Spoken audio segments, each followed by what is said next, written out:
Well, you talked about putting out a book on Destiny's Child. That's after my next book. So 2 books. Yeah, two down books the line. away. Okay. And any specifics you could talk about that? Well, I'm on chapter 3. You know, Destiny's Child started Girls' Time, and then Daryl Simmons, L.A. and Babyface writing partner, and he still is. Great guy. He saw the girls, and then he signed them to a production deal. And that his deal was with Elektra Records. Sylvia Rome was the president then. Daryl had 3 bands that he was producing, but he was still focused on writing #1 hit songs. I didn't understand it then. I damn sure understand it now that he didn't have time to deal with this. So the girls got dropped by Elektra, came back to Houston. They were in Atlanta. And then they became Something Fresh, and that's what I named them. And then I sent out all these packages, and I still have the letters that we're not interested. And then I said, well, let me change the name. I'll fool everybody. And it became Cliche, and sent all the packages out, got all the letters back. And then they became Destiny, which they were signed to. And their first song, Destiny, is on Men in Black with Will Smith, but it says Destiny. And then we found out from an attorney, hey, I'm sorry, you don't own this. You can't use Destiny because there's a girl group, gospel group in Mississippi named Destiny. Then they became Destiny's Child.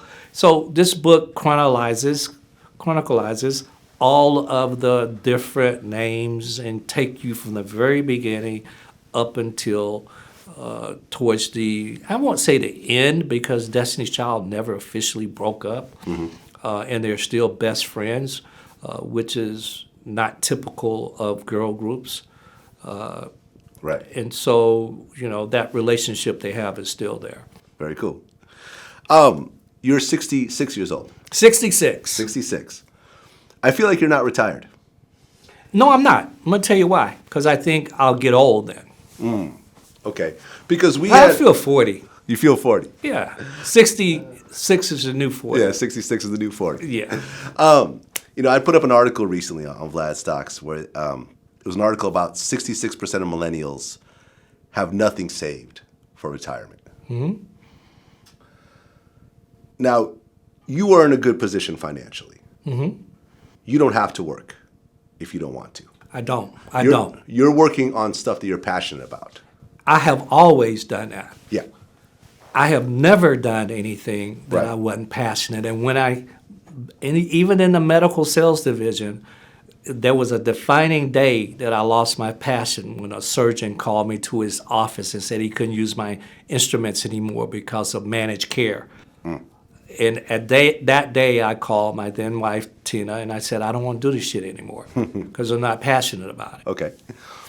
Now, there's a big difference between someone at 66 working on their own businesses and writing books and, starting companies. And teaching. And right. so forth, as opposed to someone who's working at 66 as a greeter at Walmart. Yes. Because they don't have, Unfortunately, they don't yes. have any savings. Unfortunately, yes. They did not put money aside. Unfortunately, that's the during the course of their majority. lives. That's the majority. And people like to say, like, oh, I know someone who's doing it because they just want to get out the house. No one in their late 60s or 70s or 80s is working at Walmart because they want to. They'd be donating their time. Right. Or doing, helping out the community. They wouldn't be working at McDonald's or Walmart. It's unfortunate, but yes. It is. When the fact that 2/3 of this generation has nothing saved and will probably continue this pattern until it's too late. As someone who's in retirement age, what would you tell the people who feel like, I don't need to put anything aside, I'll just make some more money later on? Well, you use the numbers 2/3. In the black community, I would probably say it's more like 85%. Wow. That fall in that category. Because, we think that money is going to be there every day like it is the day that we have it, and that it's never going to go away and decline. And So it's a thought mental process that we have to early on with our young people. And I'm glad you're doing things like this to give awareness that one day you will get older and one day you won't feel like working, going to a job, and you'll wake up in the morning miserable because every day you got to go do something that you really aren't passionate about. Mm-hmm. And so the awareness is I have to look. For me, I can tell you what I did.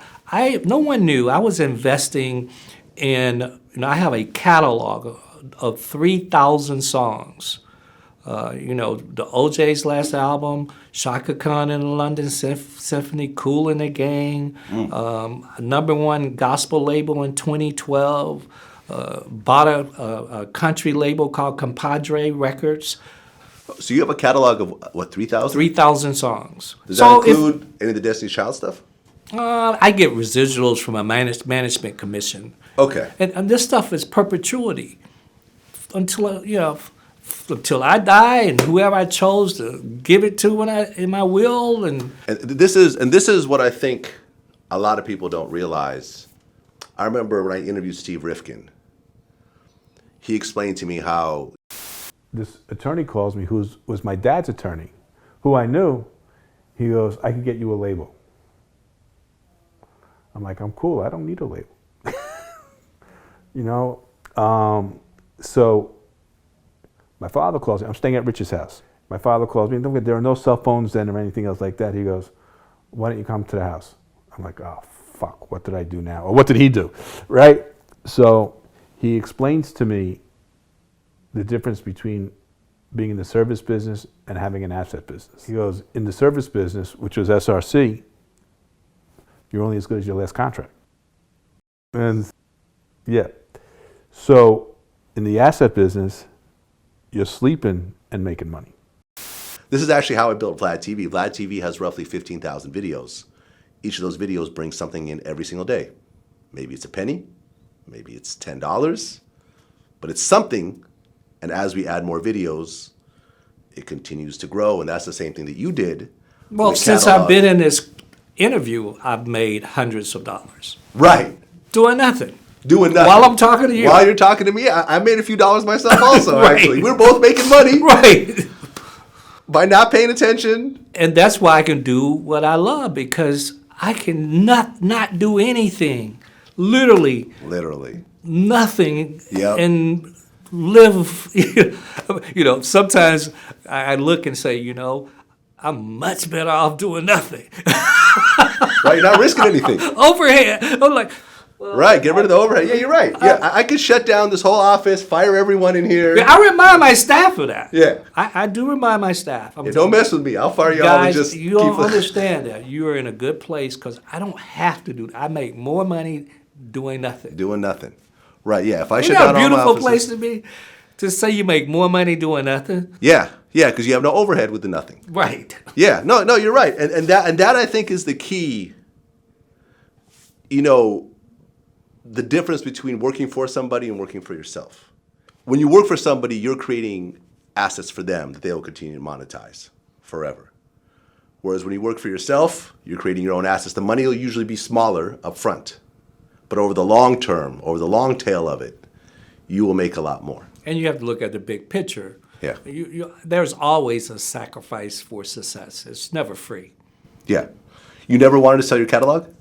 Well, I am. Interesting you say that. I'm having discussions literally right now about selling my catalog. As a matter of fact, it's interesting. I'm with Grooves, that's my distribution company, and they announced just yesterday on Billboard that they're selling Grooves distribution for $100 million.